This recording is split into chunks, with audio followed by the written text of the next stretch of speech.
perkara yang dapat menghilangkan sikap istiqomah. Jadi ada perkara yang menghilangkan sifat istiqomah. Yang pertama, kekafiran, kesyirikan, murtad, kemunafikan. Ini menghilangkan orang dari istiqomah. Kemudian perbuatan bid'ah. Jadi kita nggak bisa main-main dengan bid'ah. Bid'ah itu membuat orang jauh dari siratal mustaqim. Karena perbuatan bid'ah sudah keluar dari siratal mustaqim. Ketiga, perbuatan dosa dan maksiat. Tadi sudah saya sebutkan, dosa dan maksiat nggak bisa dianggap ringan. Dulu para sahabat itu menganggap perbuatan dosa itu seperti dia berada di bawah gunung, gunung itu akan menimpa dia. Tapi kita sekarang menganggap dosa itu seperti lalat yang nempel kemudian akan terbang. Nggak dianggap apa-apa. Padahal para sahabat luar biasa. Menganggap perbuatan itu dosa sangat besar dan takut dia kepada dosa. Kalau sekarang orang berani pada perbuatan, nggak takut dia kepada Allah SWT. Padahal di antara doa Nabi mohon kepada Allah diberikan apa? Di antara doa Nabi mohon kepada Allah agar diberikan apa? Rasa takut. Yang takut ini menghalangi antara beliau dari perbuatan dosa dan maksiat. Allah maqsim lana min khasyatika ma tahulu bainana wa baina ma'asik. Ya Allah, berikanlah kepada kami rasa takut. Yang takut ini menghalangi kami dari berbuat maksiat kepadamu. Nabi minta kepada Allah rasa takut. Makanya kalau antum menuntut ilmu, mestinya yang muncul dari nuntut ilmu itu apa? Apa? Rasa takut. Kata Imam Ahmad, al-ilmu apa?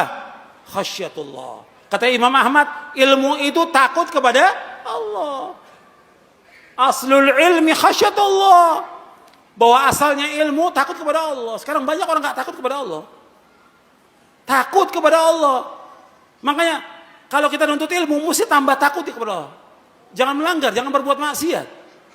Apakah durhaka kepada orang tua, apakah makan riba, atau berbuat yang haram, atau menzalimi orang, atau mengambil harta orang lain. Takut dia kepada Allah, takut. Dia tambah, dia nuntut ilmu, tambah takut kepada Allah. Seperti itu. Makanya perbuatan dosa dan maksiat ini akan membuat orang tidak istiqamah. Yang keempat, berteman dengan orang yang tidak baik agama dan akhlaknya. Maka cari teman-teman yang baik akhlaknya. Sebab apa? Sebab teman punya pengaruh. Tadi saya contohkan, ada satu. Siapa? Muridnya siapa? Ibnu Abbas. Ibnu Abbas ini ulama sahabat. Yang dia belajar dengan Ibnu Abbas. Karena dia berteman dengan ahlul bid'ah. Jadi apa? Jadi ahlul bid'ah. Sebab kata Nabi, Al-mar'u ala dini khalili falyanzur ahadukum man yukhalil. Seorang itu tergantung daripada agama temannya, maka dia perhatikan kepada siapa dia berteman.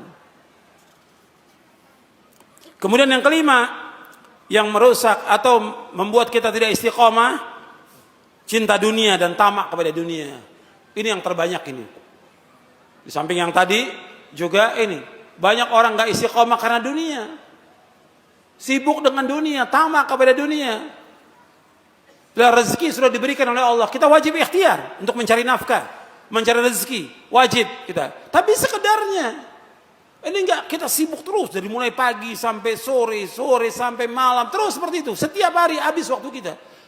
Sampai waktu ibadah kepada Allah kita lupa, nuntut ilmu lupa, baca Quran lupa, kepada orang tua lupa, sampai istri kadang-kadang enggak diberikan haknya oleh dia dan anaknya. Karena apa? Karena dunia.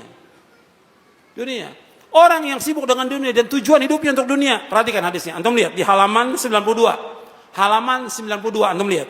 Kata Nabi SAW, "Man kanatid dunya hammahu, farraqallahu alaihi amrahu, wa ja'ala faqrahu baina 'ainaihi, wa lam ya'ti minad dunya illa ma kutiba lah.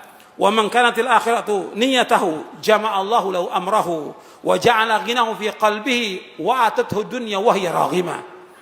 Kata Nabi SAW, barang siapa yang tujuan hidupnya adalah dunia, maka Allah akan mencerai-beraikan urusannya, menjadikan kefakiran di kedua pelupuk matanya, dan ia mendapat dunia menurut apa yang telah ditetapkan baginya.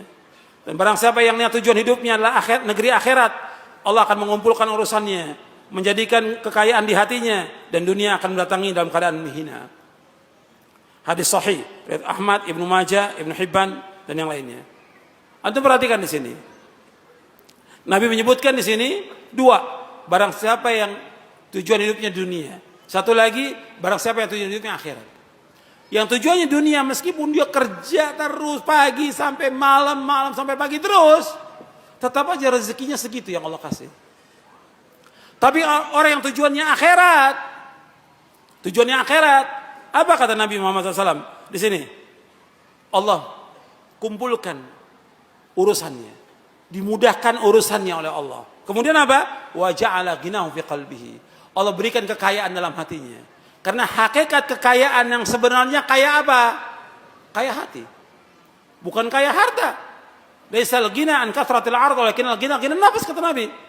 Bahwa kekayaan itu bukan banyaknya harta, bukan. Tapi kekayaan yang hakiki kaya hati. Dia merasa cukup dengan apa yang Allah berikan, merasa puas dengan apa yang Allah berikan. Perhatikan.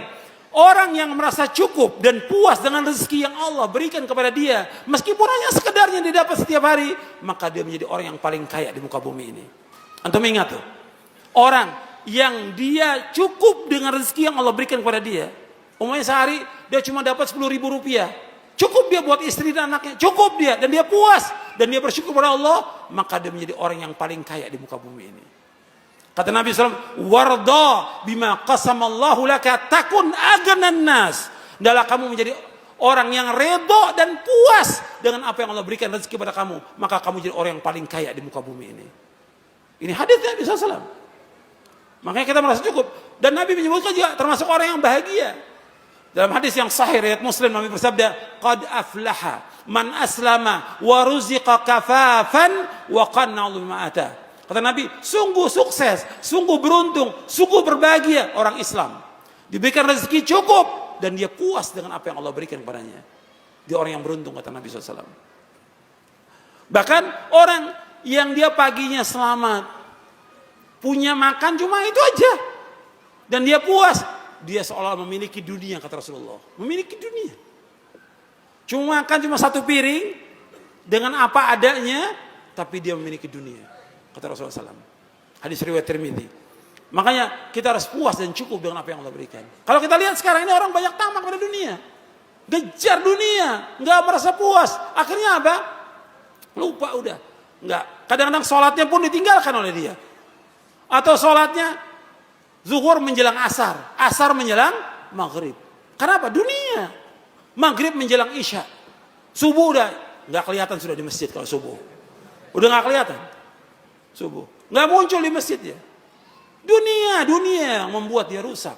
Dunia membuat orang gak istiqomah karena dunia. Dan ingat, orang mukmin tujuan hidupnya apa? Orang mukmin tujuan hidup apa?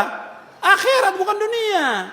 Dunia ini semuanya seisinya lebih jelek daripada bangkai kambing dunia ini. Makanya bodoh orang yang dia sibuk dengan dunia, tamak pada dunia, orang yang bodoh. Kata Al-Imam Ibnu Qayyim dalam kitabnya Uddatus Sabirin wa Dhakhiratus Syakirin, orang yang tamak pada dunia adalah orang yang paling bodoh dan paling idiot akalnya di muka bumi ini. Gak punya akal. Kalau orang yang berakal, dia mesti tujuannya akhirat. Dunia ini kehidupan yang fana, kehidupan yang sebentar, kehidupan mimpi, fata morgana dunia ini. Tapi akhirat kehidupan yang kekal dan abadi. Allah berikan rahmat di muka bumi ini berapa? Allah berikan rahmat di muka bumi berapa? Satu. Yang 99 di mana? Di akhirat. Kalau orang yang nyari satu, akalnya nggak waras. Paham? Bapak Ibu paham ya? Yang dicari yang mana? Akhirat. Orang yang beriman yang cari akhirat. 99 rahmat Allah sediakan di sorga. Bukan yang satu rahmat. Yang satu rahmat Allah berikan kepada semuanya. Kepada orang kafir, orang fajir, munafik, manusia, binatang, semua diberikan satu rahmat oleh Allah. Tapi 99 untuk orang yang beriman nanti di sorga. Yang dicari orang beriman yang 99. Makanya kita harus istiqomah dalam agama ini. Yang kita cari akhirat bukan dunia. Dunia nggak ada arti apa-apa, meskipun hanya seberat sayap nyamuk. Kemudian yang keenam, yang membuat manusia ini rusak dan tidak istiqomah, itu fitnah syahwat dan syubuhat. Syahwat dan syubuhat, hawa nafsu dan syubuhat. Saya sebutkan di sini, fitnah syahwat, fitnah keduniaan, seperti harta, kedudukan, pujian, sanjungan, wanita dan lainnya. Ini fitnah. Fitnah syubhat adalah fitnah tentang pemahaman, keyakinan, aliran, pemikiran yang menyimpang. Fitnah syubhat, fitnah kesesatan. maksiat, bid'ah, kezaliman, kebodohan, keyakinan, pemikiran, serta pemahaman yang sesat. Fitnah syahwat membuat rusak niat dan tujuan dalam ibadah kepada Allah. Saya ulangi, untuk lihat di halaman 95. Halaman 95. Fitnah syahwat membuat rusak niat dan tujuan dalam ibadah kepada Allah. Dan fitnah syubhat membuat rusaknya ilmu dan keyakinan. Jadi kalau fitnah syahwat membuat rusak niat dan tujuan dalam ibadah kepada Allah. Fitnah syahwat tadi seperti harta, dunia, pekerjaan, pangkat, jabatan, uang, dan yang lainnya. Nabi ini nggak takut umatnya fakir, nggak takut. Yang Nabi takut dibukakan pintu dunia. Sehingga rusak tujuannya. Yang mesti tujuannya dia akhirat, jadi tujuannya apa? Dunia. Ini makanya fitnah syahwat membuat rusak niat dan tujuan ibadah kepada Allah. Adapun fitnah syubhat membuat rusaknya ilmu dan keyakinan. Syubhat adalah pemikiran yang rusak, pemahaman yang sesat. Membuat apa? Yang tadi ilmunya benar, rusak dia ilmunya. Karena apa? Karena itu syubhat yang datang kepada dia. Bukan mustahil orang yang belajar di luar atau di Timur Tengah masuk syubhat, dia menjadi tokoh penyesat umat. Dan itu terjadi yang seperti itu. Karena apa? Karena syubhat yang masuk di kepalanya dia. Rusak ilmunya yang sekian lama, dia hafal Quran, hafal hadis, rusak karena syubhat masuk kepada dia. Dan rusak juga keyakinan dia kepada Allah Subhanahu wa ta'ala. Ini orang-orang yang disesatkan oleh Allah dengan ilmunya. Kenapa? Dia mengikuti hawa nafsunya.